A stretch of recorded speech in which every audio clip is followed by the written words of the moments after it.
Assalamualaikum warahmatullahi wabarakatuh. Waalaikumsalam warahmatullahi wabarakatuh. Alhamdulillahi wa syukurillah wa nikmatillah la haula wa la quwata illa billah. Jumpa lagi di acara Dibacain Berita.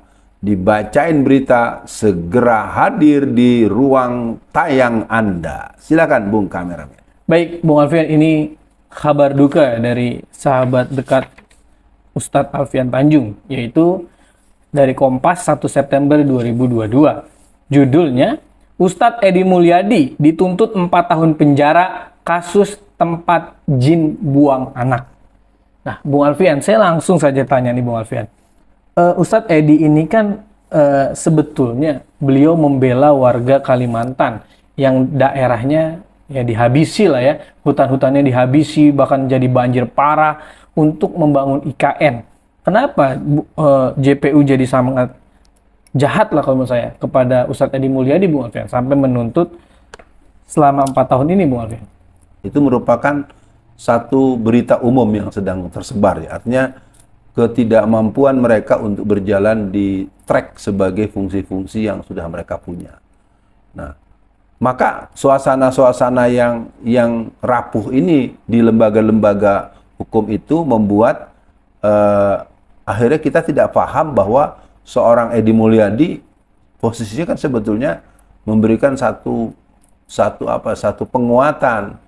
Weh, ngapain di sono ada ibu kota negara? Yeah. Orang Kalimantan, pertimbangkan itu, nanti yang akan banyak ruginya, yang akan mengambil untungnya ya bukan Anda gitu. Jadi kira-kira gitu. Iya, betul. Nah, untuk tuntutan 4 tahun penjara ini kalau dilihat dari fakta-fakta persidangan yang karena memang ditayangkan secara rutin ya, itu menurut hemat saya sangat naif ya, sangat lemah dan sangat mengada-ada. Begitu respon awal saya tentang apa yang berhubungan dengan tuntutan 4 tahun untuk Pak Edi Mulyadi. Iya, Bung Alfian. Jadi ini coba saya bacakan sedikit, Bung Alfian. Ustadz Edi dinilai jaksa terbukti menyebarkan berita bohong atas celotehannya mengenai pemindahan ibu kota Nusantara (IKN) yang disebut sebagai tempat jin buang anak. Lah, kocak ya Bung Alfian. Kemudian jaksa menyebut Edi telah terbukti menyebarkan berita bohong yang menimbulkan keonaran di masyarakat. Innalillahi. Nah, ada lagi Bung Alfian.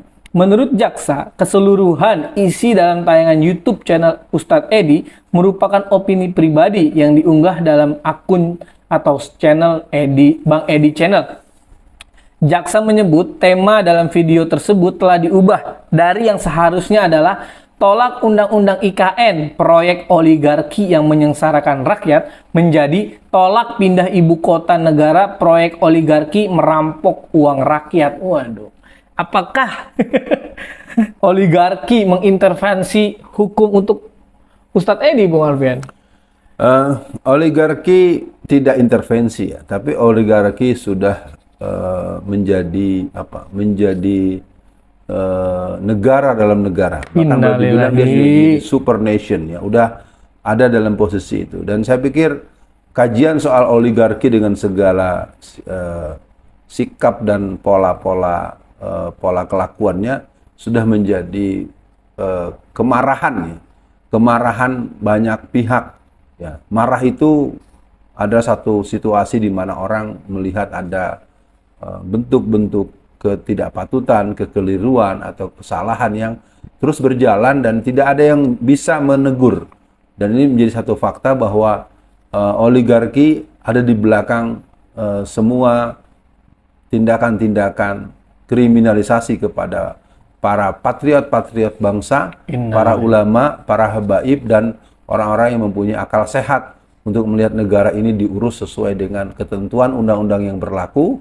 Indonesia diurus untuk kesejahteraan masyarakat, kemakmuran masyarakat, dan undang-undang atau Indonesia ini diurus dengan pola-pola pengelolaan negara yang patut. Jadi yang jelas keonaran, bohong, segala macam ini hanya hal yang sangat sepihak dan dijadikan sebuah pernyataan karena tidak mempunyai argumentasi untuk membantah apa yang disampaikan oleh Pak Edi Mulyadi.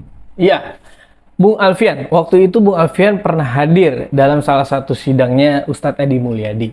Nah, dalam kehadiran itu, apakah Bung Alfian melihat Ustadz Edi itu seperti tertekan atau beliau semangat atau apa yang Bung Alfian lihat? Soalnya Bung Alfian di sosmed itu banyak sekali yang membela Ustadz Edi Mulyadi. Anggaplah kalau Ustadz Edi Mulyadi dianggap menghina dengan sebutan jin buang anak, harusnya tidak ada yang membela dengan mati-matian atau dengan keras membela Ustadz Edi Mulyadi. Karena saya lihat pembelaan ini banyak dari intelektual, dari wartawan, dari para ahli ekonomi. Nah, ini kan artinya yang disampaikan Pak Edi Mulyadi adalah kebenaran yang ditakuti oleh oligarki. Bagaimana, Bung Alfian?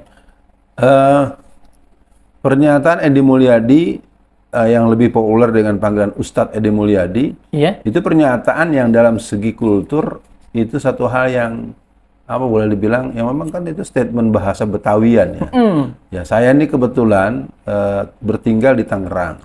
Dulu waktu pindah ke Tangerang tahun 1979. 1979, itu juga orang-orang yang mulanya berbondong-bondong pindah ke Tangerang, balik lagi ke Jakarta.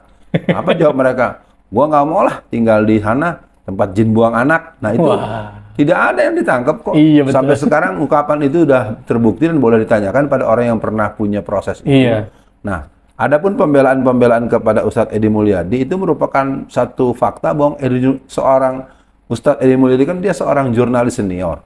Tentu dia mengerti bagaimana tertib memilih kosakata, memilih kata, membuat diksi, membuat redaksi, membuat tulisan. Jadi artinya memang upaya ini adalah tetap saya mengatakan kriminalisasi. Betul. Pokoknya harus dikasih vonis tertentu. Nah, ini mungkin satu catatan yang pahit dan saya pribadi mengalami apa yang terjadi pada Pak Edi Mulyadi.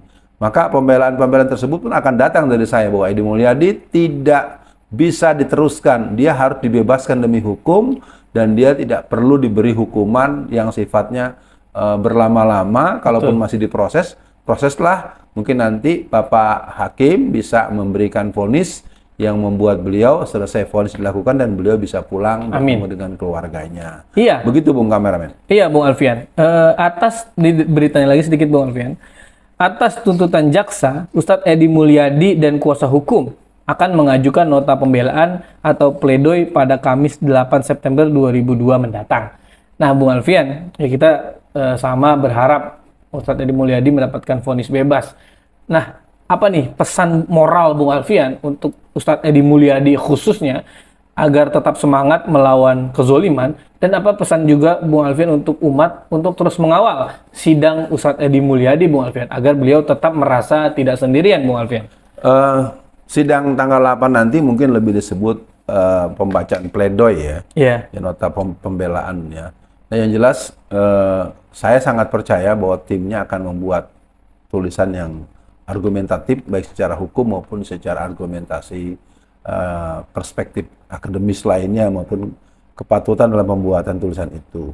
Yang kedua, nota pembelaan tersebut kan juga bisa dibuat secara pribadi. Yang pernah juga saya lakukan pada tahun 2017. Nah, buat Pak Edi Mulyadi, semangat dan Anda harus semakin dekat kepada Allah Subhanahu wa taala. Di luar penjara, kami kaum muslimin, bangsa Indonesia secara umum sangat bangga dengan seorang Edi Mulyadi. Dan pada masyarakat, mari kita belajar untuk melihat persoalan dalam perspektif yang patut. Sekian. Assalamualaikum warahmatullahi wabarakatuh. Waalaikumsalam warahmatullahi wabarakatuh.